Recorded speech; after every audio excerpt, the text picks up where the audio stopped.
Okay, hello and welcome to South Hills Community Wellness. My name is Jacqueline Battaglia, and we are pleased to welcome back this evening Erin McAuley, and she will be talking about meditation and the 7 chakras. So welcome, Erin. Hi, thank you, Jackie. Thank you for having me again, South Hills Wellness Center, and bringing us all together. And tonight, of course, we're going to continue on with talking about the 7 chakras. We've already talked about 2, Muladhara and Svadhisthana. Those are the first 2 chakras out of the 7 we're going to go through. So if you're going to look at them at colors, it's the red first root chakra, Muladhara, and then orange for Svadhisthana, that second chakra. And we have talked a little bit about subtle energy and how that works, because of course the chakra system really is all about subtle energy work or light body work, and just understanding the flow or the currents of light and energy as they flow through our body, because there are some rules that go along with the mechanics or the workings or the operations of your light body and subtle body systems, just like any other system in your body, the respiratory system, the circulatory system, the nervous system, the respiratory system. All of these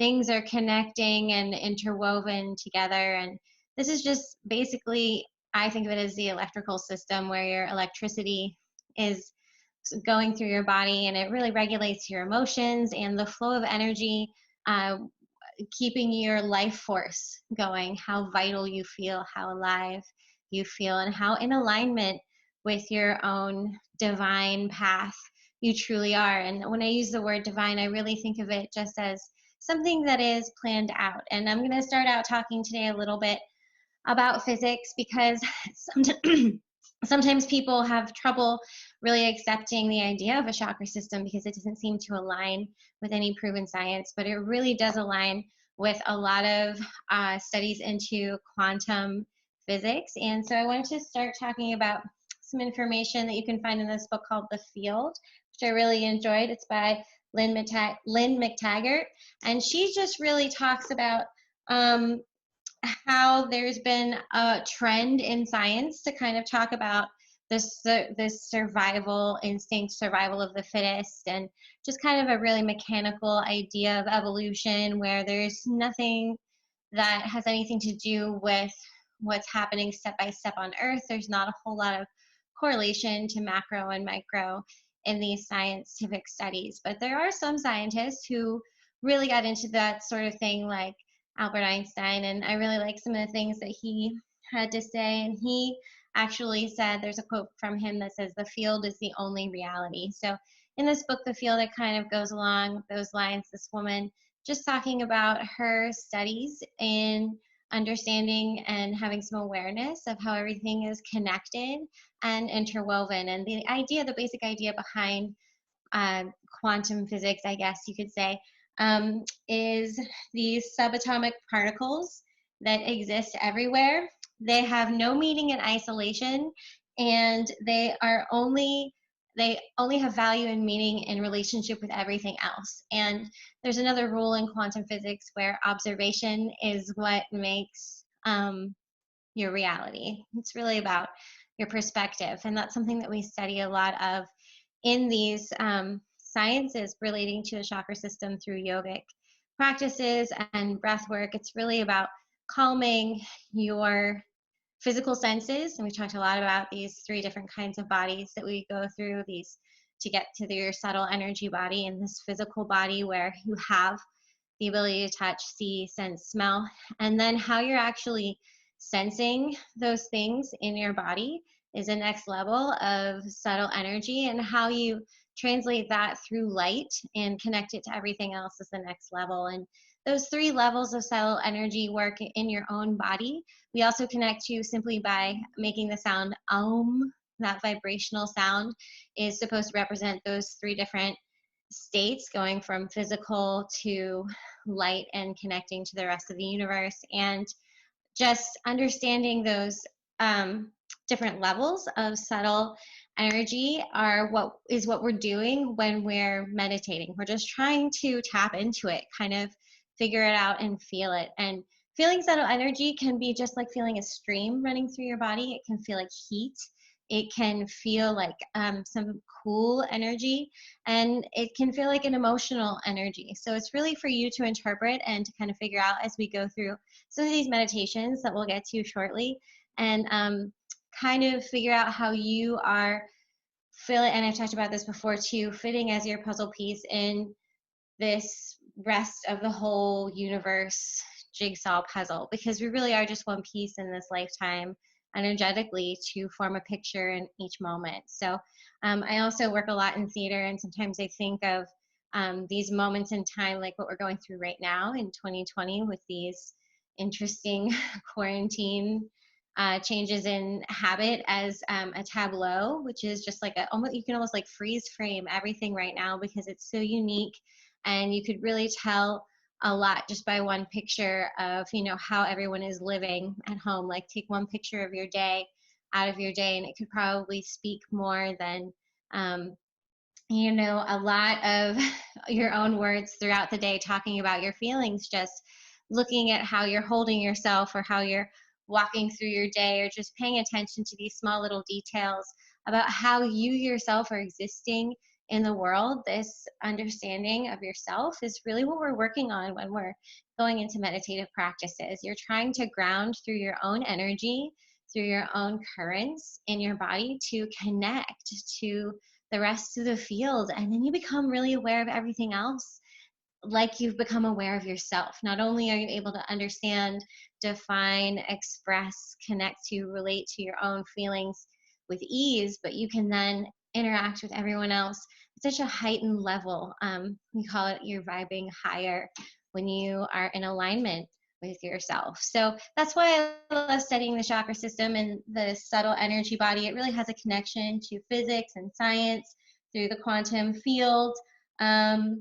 Subatomic particles exist in all states at once unless they're observed or measured. That's one of these rules of science. So that's what we're doing when we're meditating. We're observing ourselves, and we're really kind of giving ourselves that own qualifying perspective, that validation for ourselves. And that work is really powerful to feel very grounded and confident and aware. It can bring a lot of joy, right? A lot of ease, and just kind of letting go of your worry, your anxiety, and everything else. So when we talk about everything being vibration at these subatomic particle levels, and this field that everything is connected to, this vast quantum field, we also can relate that to all living beings emitting a radiation. We all radiate energy. Anything that's alive is literally radiating with energy at a certain level. And I would say that even inanimate objects radiate like a little bit, but they're just at different levels. It's not a vital energy frequency. So it's a higher vibration when you're vibrating with vital energy. So plants are going to be emanating a little bit just like humans do, and just different levels because of how much vital energy is in each person. And this is something that's studied in quantum, again, sciences. So this is something that's documented with peer reviews and all kinds of other linear logical kinds of perspectives that really align with these studies' ancient awareness of prana, which is supposed to be that vital life force energy, right? That connects everything. That's exactly what I just described in this subatomic particle field. So there's just this connection to these very fact-based sciences that we're studying, to these ancient arts that we're aware of and that have been proven through who knows how many years. I mean, really how many years? Thousands of years. So I don't want to talk too much tonight, but I wanted to talk a little bit about seals and blocks. So a seal or a lock is something that we try to connect to through prana work, through pranayama, which is trying to connect to this vital life force through breath work, controlled breath work. And when we connect to our breath work and these energy centers in our bodies through the chakra system, there are these certain places, 3 places in our chakra system where the energy becomes really extra powerful and gets an extra boost in its flow. It's, I would say, almost like it's I don't want to say they're like the rapids of a current, but they certainly speed things up and get things flowing a little bit more in alignment. So the first thing that we connect to is Muladhara Bandha, and that's right through that root chakra. So pretty much any chakra meditation on the root chakra is going to help you connect to Muladhara because it's right there, pretty much in the same place. Now the second one is a little bit different. Uddiyana Bandha is a little bit higher, and it involves connecting Swadhisthana, which we got to last week, and Manipura, which we're getting to today. It's kind of like around the navel area, and that's really taking this energy of Apana that we were working with the last couple of weeks, which connects you to the earth. It's really a downward flowing energy, very grounding, and it really kind of takes that energy and starts to flow it upwards, really pushing it up. It's no question that it's around the fire. Manipura is the fire chakra. It's really, and what last week we were working with water element, the week before with earth. Again, water and earth, both grounding. Energy is apana, current, and then this, we're connecting to that prana, that vital life force, and it's really starting to move the energy up in our body, raising the vibration. This Uddiyana Bandha work, this energy seal, pushing this energy up. So I really wanted to talk about breath control a little bit, and that'll be our first meditation. And then we'll get into Manipura specifically a little bit. So Ujjayi work is this victorious breath work. I don't know if I've talked about that specifically before, but when we're working with Ujjayi, we're working on controlling the shape of our, not our vocal cords, but that, not the trachea, but the tube basically that connects the air from your chest up into that, your throat and your head space. So to exit out of your mouth or your nose. And so, I think it's the ganglion. I'm not sure. I'm sorry, guys, for that medical terminology lapse of memory. But it is what we're going to control, the muscles in your neck. You're either opening it when we're breathing and relaxing our throat and the muscles in our throat and our chest, and we really open it. That air flows as much as possible. And you can really visualize that by creating an egg shape in the back of your throat and really opening that and just relaxing and creating that space. And then when we go into Ujjayi breath, we're working on closing the shape of the throat so that it's just a smaller O. So when you're imagining there's an egg in the back of your throat, really opening it and then just closing it a little bit so you can hear the breath as it goes in and out of the body. And that's part of this Ujjayi breath. Now, when we speak, we're really closing this completely so that we're able to shape the words of the air that is coming out with our vocal cords and create sound. So when there's three different places it can go, right? Completely open, completely closed, or this middle with Ujjayi breath. And we really get there by squeezing the belly muscles in, pushing the belly muscles in towards each other and having a strong support of the diaphragm so that you're working with a lot of breath in the chest here, opening and expanding with a lot of control. Belly is still open, also going in and out a little bit with the breath, but just by squeezing in those belly muscles, we're giving a lot more of effort to the muscles in the chest to work for us as we allow the breath into the body with the inhale and exhale, pushing the air out. And again, just that little bit of control and awareness over those belly muscles is going to help us find that control and awareness. Remember those complementary energies here with your throat and Swadhisthana, those two chakras, orange and blue. Blue is throat, orange is Swadhisthana, that second chakra we did, they complement each other. So when you really have a lot of control over those lower abs, squeezing those in, you're really also connecting control over your throat here, helping you make that shape with your throat.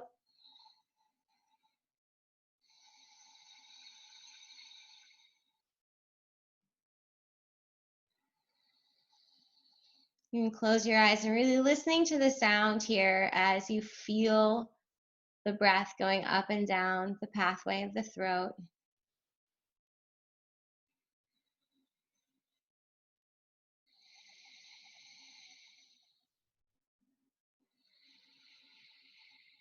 And so pulling in those muscles again here, down by your abdomen, those lower ab muscles, lower belly, squeezing the muscles in around the belly button as well. Feeling the chest lift a little bit here and control over the throat, breathing.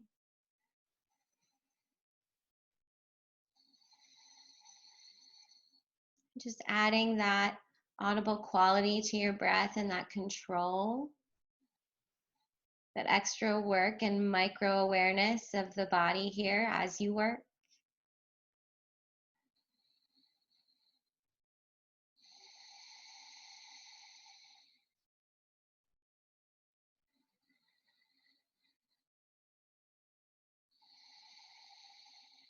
Nice work. Go ahead and just release this, opening your eyes if you've closed them. And hopefully you feel a little bit more grounded, maybe a little bit more peaceful or calm, just having those few moments of breath, working with Ujjayi, that victorious breath work, that controlled shape over the throat as you're pushing the air out and allowing the air into the body with a really mindful, aware breath. So that Ujjayi breath is connecting you to this prana work, this work with Apana. And it's really useful pretty much for all kinds of meditative work. I love using it in yoga especially. And so we're going to use it right now as we go into Manipura. And before we go into this chakra for the solar plexus, I really want to just talk about that a little bit. I have a picture for you, of course, as well about that. But Manipura chakra, it's basically supposed to be yellow, 10 petals. It's where prana and apana meet, which we talked about that through that Ujjayi, through Uddiyana Bandha, through that second lock here. And if locks and seals, by the way, I'm so sorry, I told you I was going to talk about blocks. So locks and seals, they keep the energy moving. They help it. They give it a little bit of extra push through the body, through the systems. But the chakra system can have blocks as well. And there are 3 blocks that are known in the chakra system. And this can just keep the body from being able to really connect and move prana through the body, have a connected flow from apana to prana. So that first thing that might really be blocking that connection is called Brahma Granthi. All of these blocks, the word for them is Granthi. And just like the word for seals or those locks are called bandhas. And these are called Granthis, Granti. And Brahma Granthi is the world of names and form attachments. So like labeling and kind of being really attached to, you know, being the boss perhaps, or having a title in some way, a degree, a credential, like really letting that define you and being something that you cling to as your identity. That can create a block between Pana and Apana. And then Vishnu Granthi is your heart, is an emotion in your block around your heart chakra and your ego self, so between the 3rd and 4th chakra. And that can, of course, lead to some bitterness and inability to be true to yourself or true in your expressions as you move forward up into your neck chakra, your throat chakra. And then the 3rd block, so we have Brahma Granthi, Vishnu, Visnu Granthi, and then Rudra Granthi, which is the block from the causal body, which, remember, that's connecting you to the spiritual world through the chakra system, through these portals of energy that we're talking about in the body that connect the light body to the rest of the universe, this field that we're talking about. And a block there is going to be indicated through like obsessions with psychic powers, or too much energy spent in, you know, trying to find power through magic, or creating a world just solely around those purposes, just to a block here between your throat and your third eye. So there are some blocks that you can run into, and meditative work is hopefully going to bring you into that body, just that, like that Ujjayi work we were doing, bringing you into awareness of what it feels like in your throat to do that work, and then also having that awareness come into your emotional space where you're thoughtfully reacting, how that's coming about in your daily life. Through these meditative practices, you're going to really align with more healthy ways of acceptance and application just through this breath work and kind of figuring out what works in your own life and what serves you. So coming into Manipura, again, thanks for that, coming with me on that little side note. Manipura chakra is that solar plexus yellow. Manipura means city of jewels in Sanskrit, and it is your willpower, your vitality. It's your idea of achievement. It's also your seat of your wisdom, and where you find your self-confidence and have your gut feelings. Some people refer to it as the first brain. And it is related to control and power and strength and fire. It's yellow, and I have a picture here for you. It's 10 petaled. There we go. Here's one picture. I have a few of them. And you can see the ram here. It's supposed to symbolize endurance, having a lot of dynamism, being very dynamic. And then I want to throw in some other pictures here. Just, I think, a clearer picture right here. Just the ram and the 10 petals. And then, of course, those symbols in yellow are each syllables, which are letters in Sanskrit. They are da, D-A, D-H-A, da, na, N-A, ta, T-A, ta, T-H-A, da, D-A with a dot under the D, da, D-H-A. See how close these are to each other? Na, N-A with a dot over the A, pa, P-A, and pa, P-H-A. So there's these syllables. You're supposed to be able to look at them and think those syllables. And of course, this whole entire symbol is representative of a vibration, which is Ram, R-A-M, Ram. So meditative work could be just to find a picture here of the lotus, 10-petaled lotus from Manipura, and you look at it and you think Ram over and over again.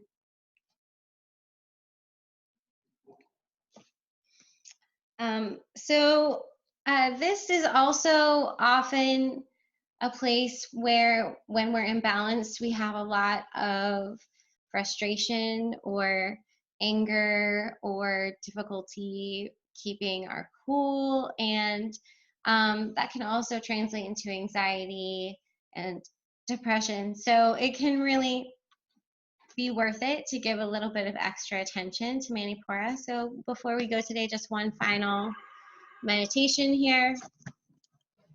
So find a comfortable seat, and then with your right hand, you're going to make a thumbs up sign, curling in your fingers, and then left hand palm face up. Just rest your hand on that palm, and then you're going to bring your hands right about to your navel. Sorry, you can't see, but just like right here around your navel, just letting them rest there. And then go ahead, start. We're going to work with some energy here, breathing in and out through the nose, connecting to that Ujjayi breath.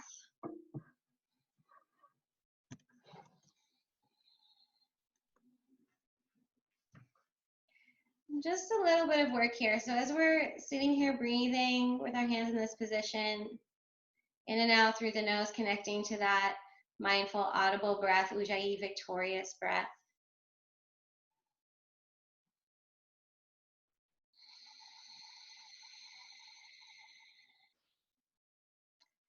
just bring to mind a recent time where you found yourself losing your cool or feeling angry or frustrated, just a memory of a moment, and just relive it really quickly, just how you felt in that reaction to whatever happened. Keep breathing.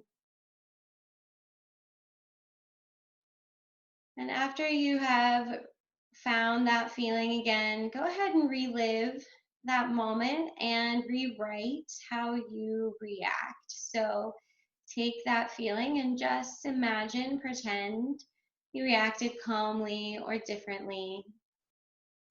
Just recreate that moment, and it might take a time or two to rewrite it, but give yourself that time with breath.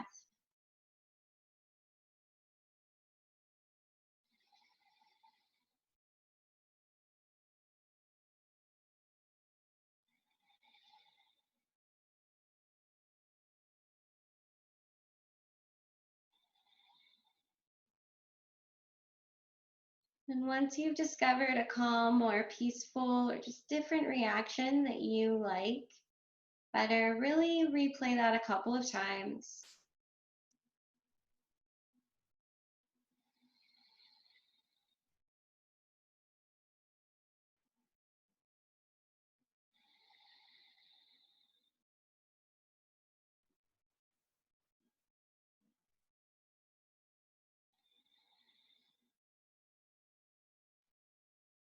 Nice. Keep that feeling with you as you bring your hands to your heart here. Just take a moment, pressing palms together, and be grateful for that work that you did.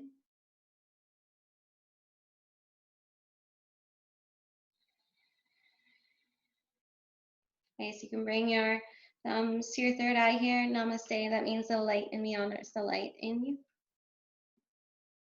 And that's it. Thanks, guys. Yay, thank you so much. Well, I needed that. Me too. Nice. Crazy day. Your meditations are always so amazing. Awesome. Yeah. You feel free to like edit this, go through it, and then just like cut out the moments where I like sound silly or I'm not making sense, and then just cut all the good parts together. And I'll get better as it goes, for sure.